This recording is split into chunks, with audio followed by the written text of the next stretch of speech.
Johnson Wax program with Fibber McGee and Molly.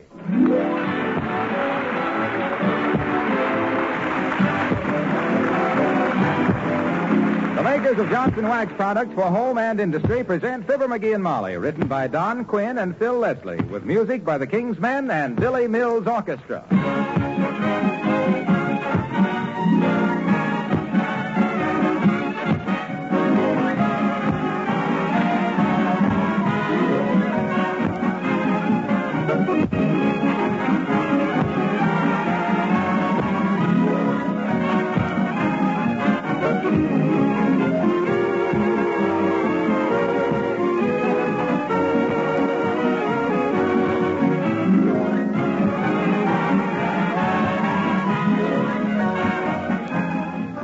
When the end of the day comes around and you're out in the kitchen getting dinner, have you ever thought how nice it is to have floors that are always clean and sparkling?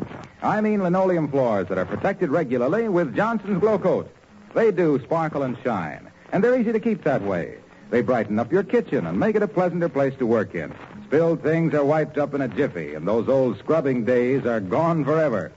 Glow Coat saves you work because it's self-polishing, needs no rubbing or buffing. And here's something you should know. The regular use of Johnson's self-polishing Glow Coat makes linoleum last 6 to 10 times longer. That's one reason why linoleum manufacturers themselves recommend it.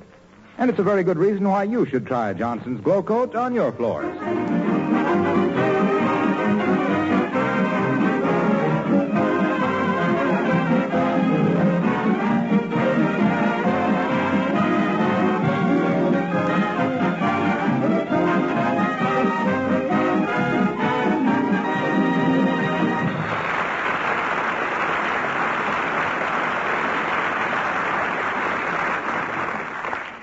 The McGees of 79 Wistful Vista have been sticking very close to home lately. In fact, they haven't been 3 blocks from the house in months. But all that has been changed today, for here at 14th and Oak Streets, 4 blocks from the house and on their way to the railroad station, we find Fibber McGee and Molly.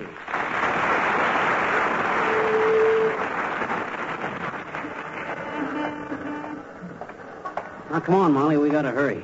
To me, the dumbest thing anybody can do is miss a train. To me, the dumbest thing anybody can do is get such a late start they might miss a train. Mm-hmm. And I can't walk any faster carrying this heavy suitcase. Well, cheer up. Another 3 blocks, and it'll be my turn to carry it again. Doggone it, where are all the taxi cabs in this town anyway? They're afraid to face all the increased business, I suppose. Oh, yellow, huh? Well, by George. Hey, here comes one. Hey, taxi! Hey! He had 7 people jammed in it already, dearie.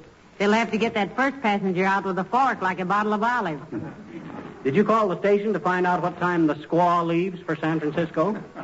Yes, 20 after. 20 after what? Just 20 after. That's as close as they dare predict these days. Incidentally, that's an odd name for a train. Why do they call it the squaw? It goes out after the chief. Well, I just wondered what...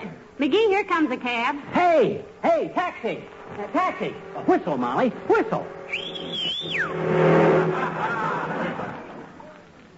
Did you see that? Wouldn't stop, and he had an empty cab. And he was going about 40.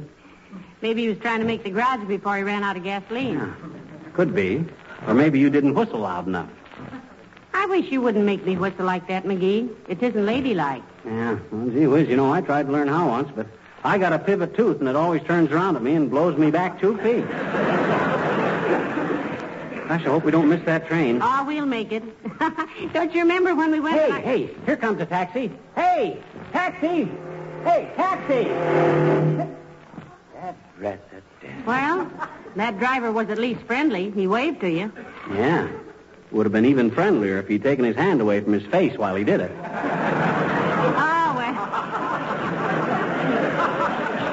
Oh, well, he didn't mean it. Well, for goodness sakes, here comes Alice, darling. Yoo-hoo, Alice. Hello, Mrs. McGee. Hello, Mr. McGee. Creepers, aren't you a little late to catch that train? Oh, it don't leave till 20 after, Alice. 20 after what? Let's leave it at that, Alice. It gives us 24 chances. Oh. What brings you downtown, Alice? I thought you were working at the airplane plant today. Oh, well, the foreman sent me down to the hardware store to get a pair of outside calipers. Heavenly days, Alice. Isn't it pretty chilly these days to be working outside? She don't know much about mechanics, Alice. You see, Molly, calipers are a tool that are used to... Yeah? Oh, it's what you got to use when you... It's a sort of an intricate thing with it. They're used to measure outside diameters. Certainly. Outside diameters. What they got you working on at the plant now, Alice? I'm tapering pinion flanges on booster gears for the intermediate drive shaft that controls the ratio between the hydraulic pressure housing and the hermetically sealed Rigby. Oh.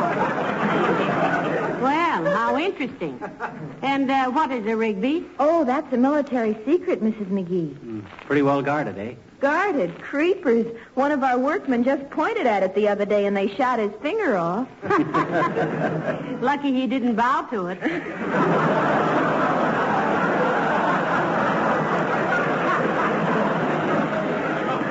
Well, I don't want to delay you. I know you want to get down to that train. Yeah, we better be trotting along. See you when we get back, Alice. Don't take any wooden shoe coupons, kid. I won't. I might get in Dutch. Hope you make your train.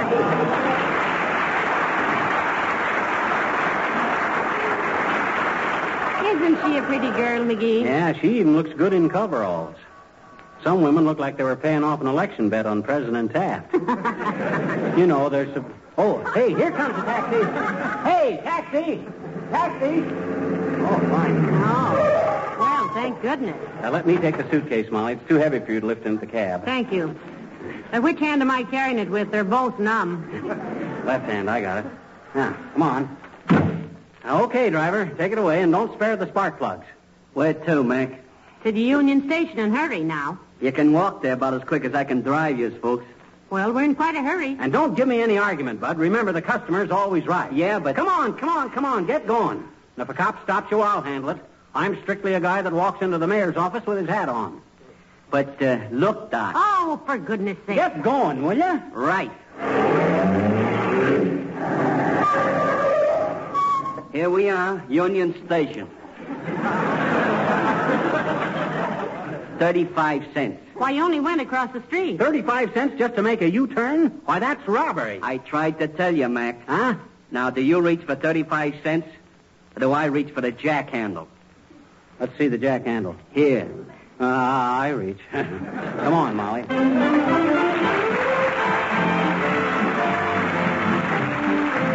Billy Mills in the orchestra, and I Dream of You.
Heavens, McGee, look at all the people. Is it always like this down here? Oh, sure. Stays just the same. For every person that goes away, somebody arrives. Oh, look at that sailor kissing that girl. He acts like he wouldn't see her again for years. And maybe he won't. Oh, yes, he will. He'll see her again tomorrow. How do you know? That's Mort Toops' boy, Charlie. Oh. Charlie always takes his girl to the station instead of the movies. Kissing isn't as conspicuous down here. You see, in a movie... Yes, sir. Yes, sir. Carry your suitcase, sir. Oh, yeah. Here you are, Bud. Yes, sir. What train, please? The Squaw. It leaves at 20 after, doesn't it? Right on the dot, ma'am. Though, just between us folks, it's a very flexible dot. What track does the Squaw leave on? I can't say, sir. It'll be announced over the loudspeaker, or you can ask at the information desk. I'll meet you folks at the train then. Okay. My gosh, Mom. Get a load of that mob around the information desk. They must be giving a pair of nylons away to the one who can ask the stupidest questions. Oh, well, I suppose... Your attention, please. Passengers may now board the Panhandle Express for Tulsa, Amarillo, San Antonio, two towns I can't pronounce, and Galveston.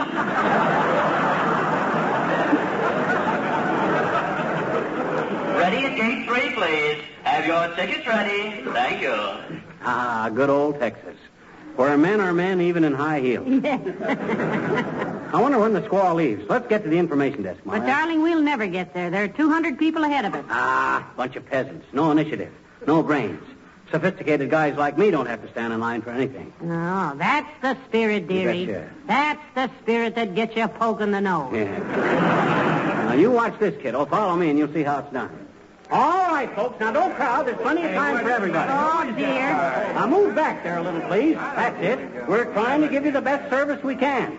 But there's a war on, you know. Now, move back a little, please. Who is that guy? You just wait your turn. This the information desk, sis? No, this is Grant's tomb. Will you please get back in line and wait your turn? Now, don't get uppity with me, sis. I'm a friend of the general passenger agent. A passenger agent has nobody but friends these days, sir. Now, please get back in line. You might as well get your information while you're up here, McGee. Well, Natch. What track does the Squaw leave on, sis? The Squaw is not made up yet, sir. She's having a little trouble with her lipstick. Now, will you please get back in line? Oh, pipe down back there. Now, look, sis, you've been very impudent with me. I'm going to report you to the president of the road. Very well, sir. His name is George H. Abercrombie. And what's your name? Mrs. George H. Abercrombie. Who is next, please? Now, look, sis, I want... Get that guy out of there! Here. Come on, McGee. This'll only lead to bloodshed in the train shaft. Come on. Fine state of how do you do. When the guy can't even get some information. That's what you get for pushing yourself ahead of everybody. I warned Your you. attention, please. If the gentleman who put the 15 cents in the cigarette machine will report to the station master's office, he will receive a refund and a short lecture on over-optimism.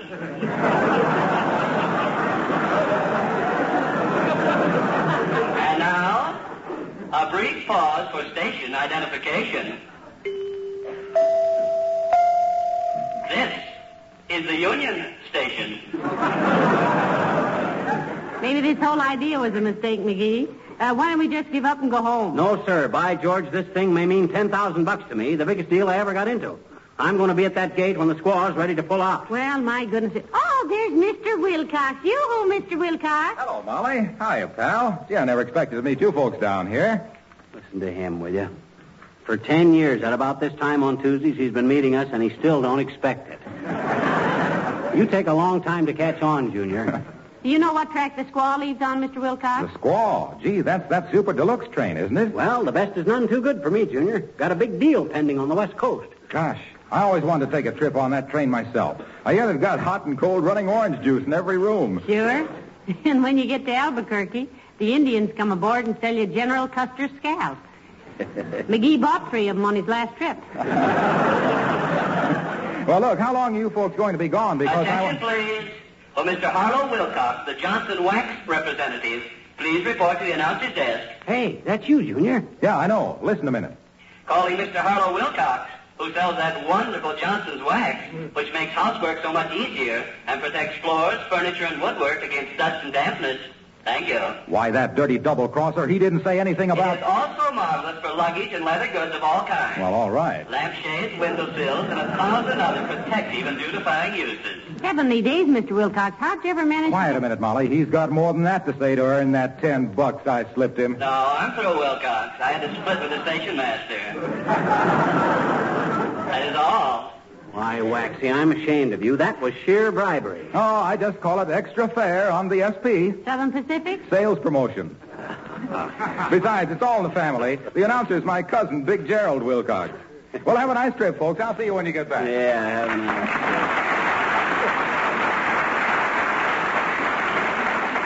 trip. His cousin, Big Gerald Wilcox. That guy's got more relatives than a dying millionaire. Hey, I hope that red cap don't lose my suitcase. Oh, he won't, dearie. Those boys are all bonded. I know, but it's that bonded stuff that always disappears first. That suitcase had 6 Your months. attention, please.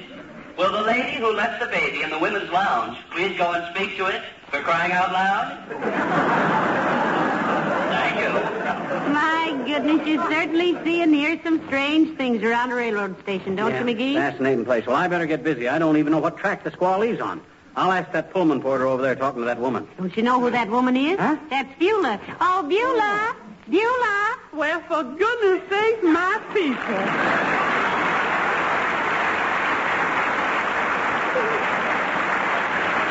Hi, Beulah. What are you doing down here in this square roundhouse? Oh, I just come down to meet Ira, sir. Ira, that's the gentleman with whom I'm going to commit matrimony. Oh, yes, I met him one night when he called for you, Beulah. He seems very nice, too. Oh, Ira's a fine man, ma'am, and so considerate. He said after we're married, I can have breakfast in bed every morning. Well, good for Ira. Yes, sir. Only you see, when I bring it up to be real quiet on account, he don't like to get up till around 11.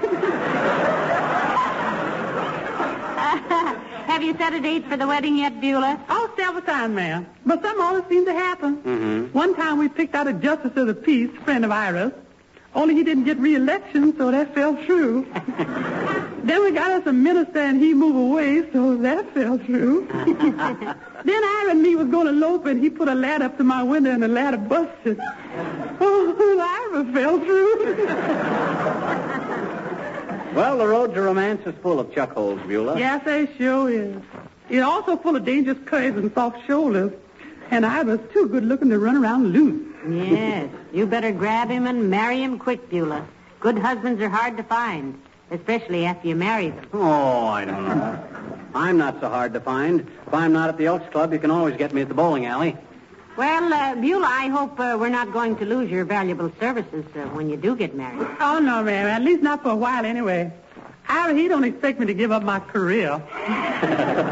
And good jobs with nice folks is hard to get. Yeah, you can say that again. Yes, a good job with nice folks is hard to get. No, Beulah. No, Mr. McGee was just agreeing with you. Oh, thank you, sir. And don't mention it. Hey, Beulah, you got any idea what time the squaw leaves and on what track? No, sir, but they generally announce it over the speak louder. Yes, I suppose they do, but we'd better find out anyway in case we miss the announcement. And don't worry, we'll hear him. That guy's a one-man network. He's louder than a bag of peanuts at a sad movie. Oh, louder than a bag of peanuts.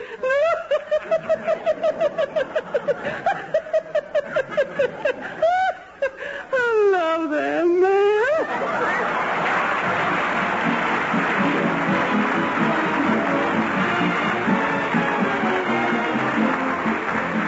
The King's Man and Poor Little Rhode Island.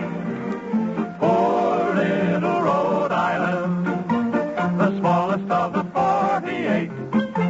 You've got the prairie moon for which coyotes croon. But I still think that you're great. You're such a tinky-winky poor little Rhode Island. Let all the Texans yip by. You're still the best part of this land I dearly love. And I'll include Iowa. They've written songs about the South. They've written songs about the North. And I have heard them say there's nothing finer than to be in Carolina in the morning. But how about the night before little Rhode Island? Be careful if your fancy free. In Providence one day she stole my heart away. I dream of her constantly. Let the sun shine bright on your oak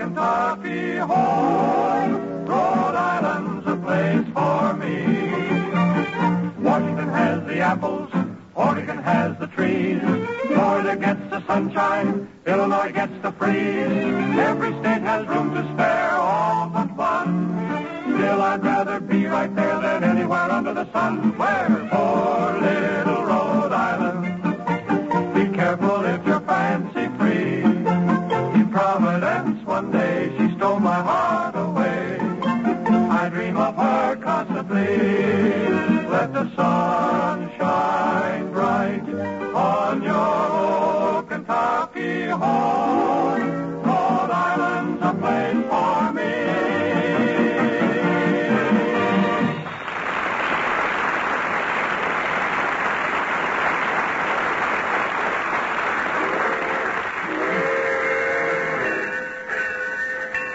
I tell you, Molly, I'm getting my back up about this. I've been pushed around like a boot camp wheelbarrow. I'm going to take this up with the big shots. Well, why not? It's always a good idea to deal with executives. You betcha. They may not know as much as the employees, but they conceal their ignorance better. Well, by George. Attention, please. If Mr. Omar J. Clunkle will call at ticket window number 3, an upper berth has been reserved for him on the Onion Growers Special. Happy upper birthday to you. Happy upper birthday to you. Happy upper birthday, you lucky Mr. Crunkle Height. Happy upper birthday to you. Thank you.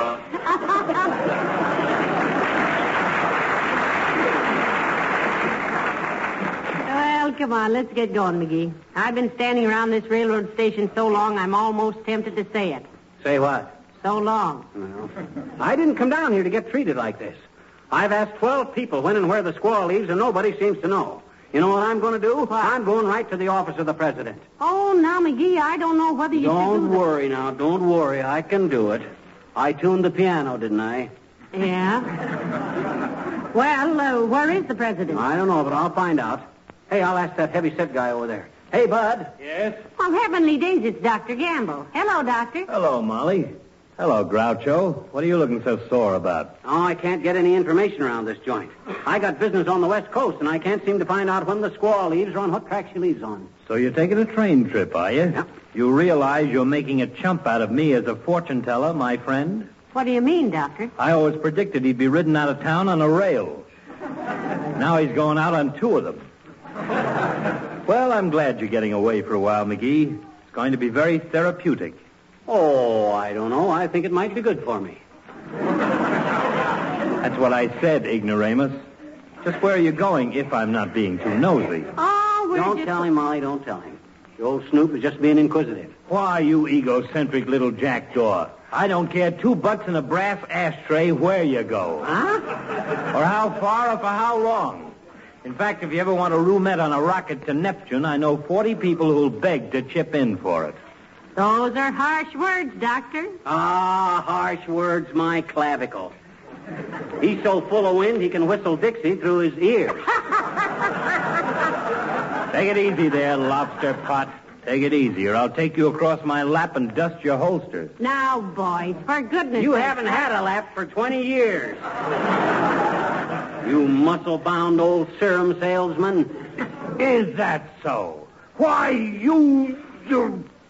Say, I don't want you to miss your train, McGee. I think we better be going at that, Doctor. Yeah, nice to have seen you, Doc, old man. Same here, buddy. Have a nice trip. I'll miss you. Well, thanks, Doc. See you soon. Take care of yourself, boy. I will, sport. Well, come on, man. Ah, isn't he a sweet old character? Yeah, great guy, Doc. Do you think you and he will ever really come to blows, dearie? Nah, we're both in such lousy condition we wouldn't dare. Well, come on, Molly. Here's the executive offices right here. Hey, maybe the president of the railroad doesn't have his offices here, McGee. I'll soon find out from Gravel Gertie over there. Hey, sis, I want to talk to the president of the railroad.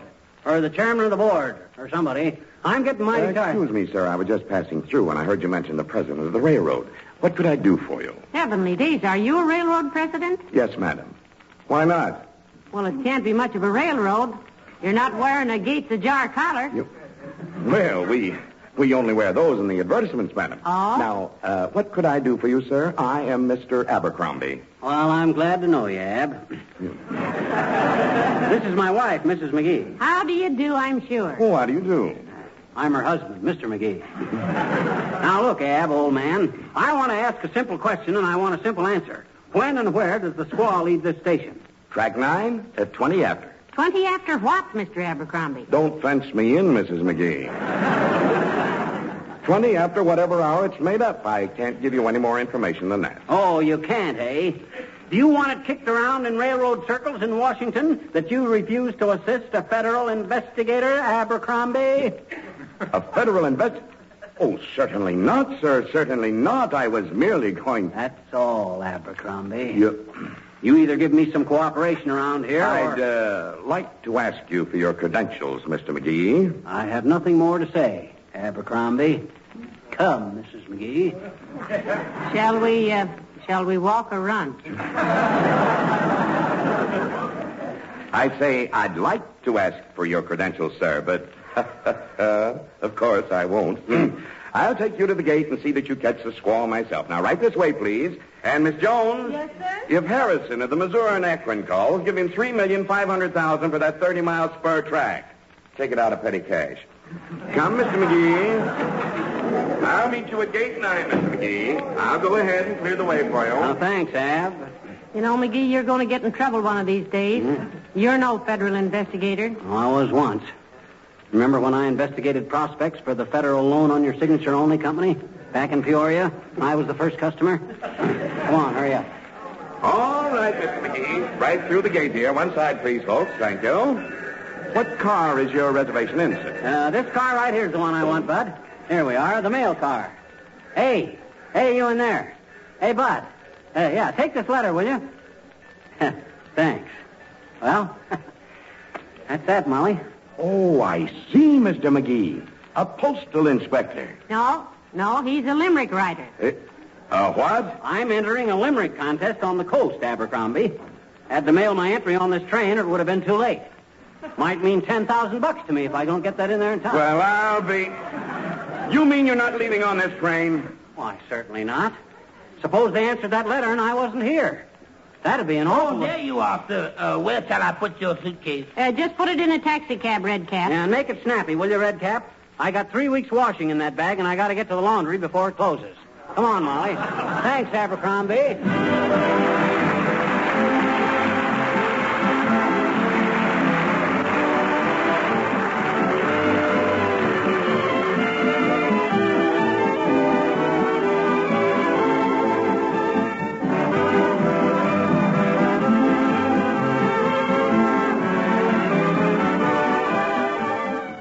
Have you ever noticed how important those last finishing touches are to the looks of your home? Just the right curtains or lampshades, the proper placement of pictures, yes, and the rich gleam of wax-polished floors and furniture and accessories.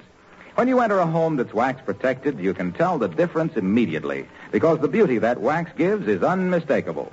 Floors become lovelier with every application of Johnson's wax. Tabletops and chair arms and bookcases have elegance and charm when they wear a coat of Johnson's wax.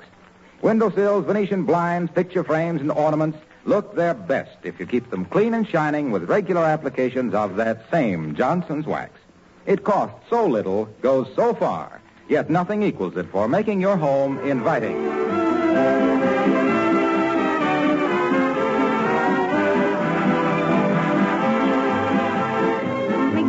You never did show me that limerick you sent in. What was it? A $10,000 first prize to the best limerick about gas rationing. Oh, and what did you send? I says, a civilian named John Henry Cass kept yapping for more and more gas, but shut up about fuel when they sent his renewal addressed simply to Mr. Jackass.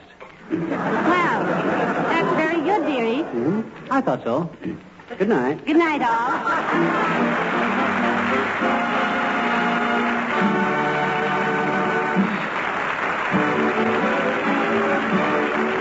This is Harlow Wilcox speaking for the makers of Johnson Wax Finishes for Home and Industry, inviting you all to be with us again next Tuesday night. Good night. This is the National Broadcasting Company.